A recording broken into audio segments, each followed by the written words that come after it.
Bismillahir Rahmanir Rahim. Assalamu alaikum students. How are you all?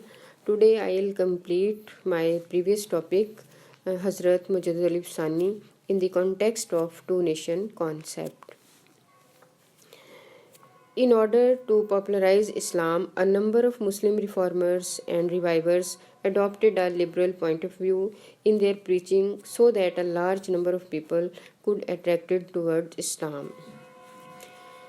اکبر بادشاہ کے دور کے جو لبرل ریفارمرز تھے اور ریوائورز تھے انہوں نے دین الہی کی خوب تبلیغ کی اور اس سے زیادہ لوگ مسلمان ہونا شروع ہوئے اور انہوں نے اسلام کے اس نئے دین کو پسند کیا.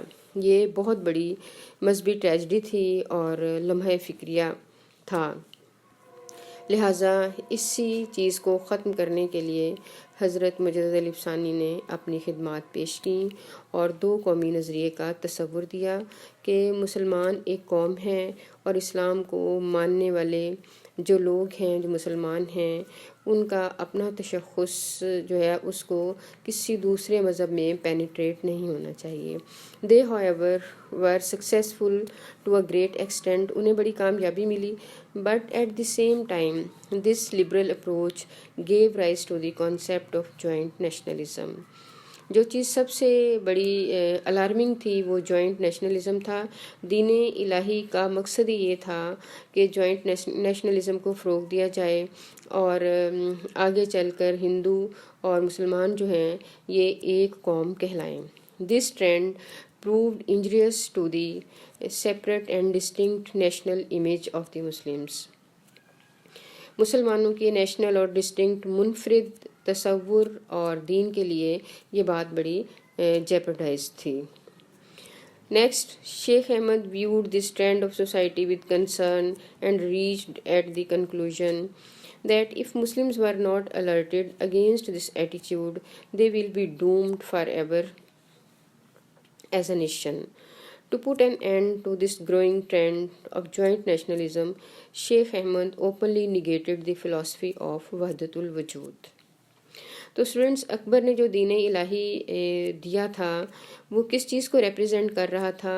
وہ کنسیپٹ آف وحدت الوجود، یعنی انہوں نے جو دین کو بنا دیا تھا وہ وحدت الوجود کا نظریہ پیش کر رہا تھا. He laboured to keep alive national and religious identity of the Muslims. تو sir Syed Ahmad Khan was a staunch advocate of separateness of the Muslims and desired to maintain the distinctive image of the Muslim nationalism. He laid great emphasis on the separate identity of the Muslims and adopted a very stern attitude against the Hindus.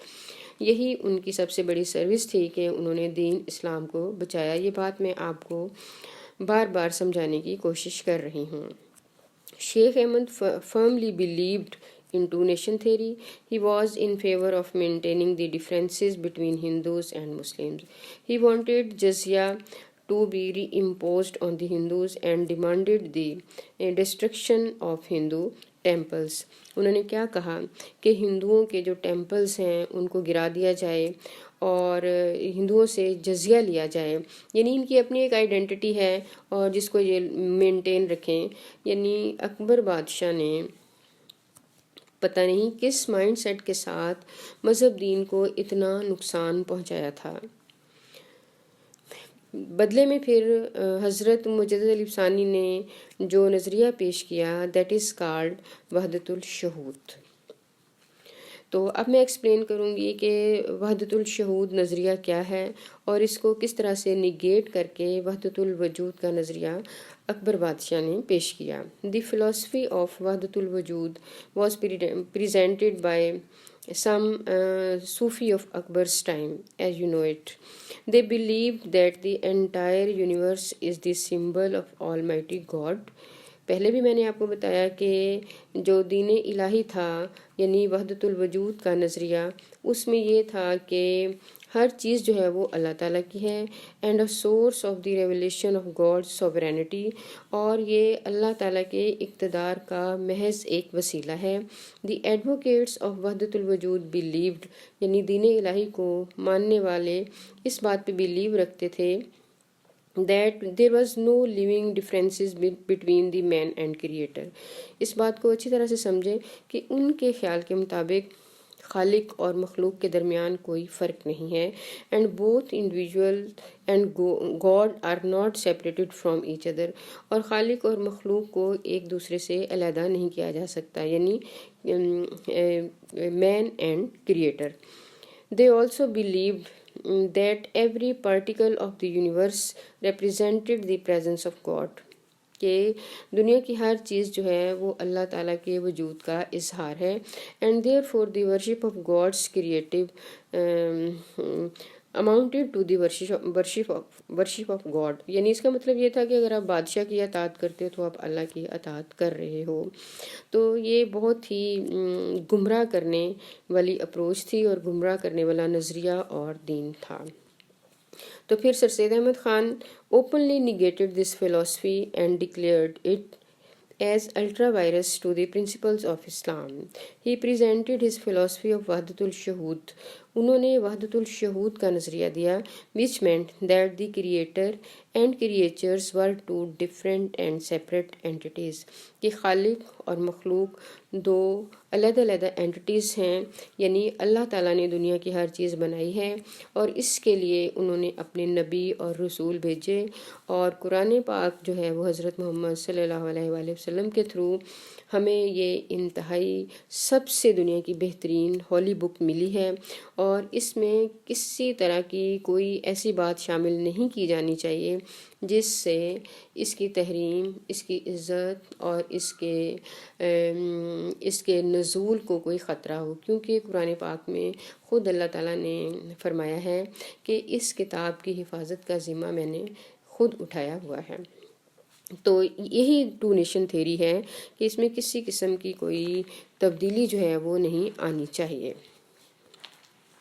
Next, Sheikh Ahmad till the last breath of his life, اپنی زندگی کے آخری سانس تک he continued with the propagation of Islam. انہوں نے اسلام کی تبلیغ کو جاری رکھا. He drew a distinction between Islam and atheism. He considerably prevailed upon Jahangir to alter his religious view and abandon his father's religious policies. یعنی جہانگیر اکبر بادشاہ کے بعد جو سب کانٹیننٹ کے نیکسٹ بادشاہ بنے تھے وہ جہانگیر تھے، اور بچوں جہانگیر اکبر بادشاہ کے بیٹے تھے. حضرت مجد الف ثانی انہیں ملے اور ان کو خوب کنونس کیا کہ وہ اپنے باپ کے دین کے خاتمہ میں میری مدد کریں، اور انہوں نے ان کی بڑی پھر ہیلپ کی تھی. Jahangir under the influence of Mujaddid's preaching, آپ کی نے جو اس دور میں تبلیغ کی اس کے نتیجے میں کیا ہوا کہ جو مغل ایمپرر تھے جہانگیر، انہوں نے اجازت دے دی کہ مسجد میں خطبہ دیا جائے گا اور قرآن پاک کی تلاوت کی جائے گی، and cow slaughter to be carried out as required by Islamic principles. اور اسلامی اصولوں کے مطابق جو گائے ہے اس کو بھی ذبح کیا جائے گا.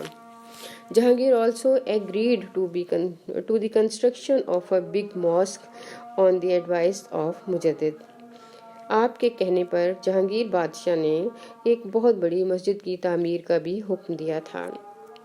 تو یہ ان کا بہت بڑا کارنامہ ہے کہ اس وقت کے جو حکمران تھے ان کے ذریعے سے باپ نے جو مذہب کے لیے گمراہ کن کردار ادا کیا تھا وہ اس کو ختم کرنے میں انہوں نے سر سید احمد خان کی بڑی معاونت کی تھی.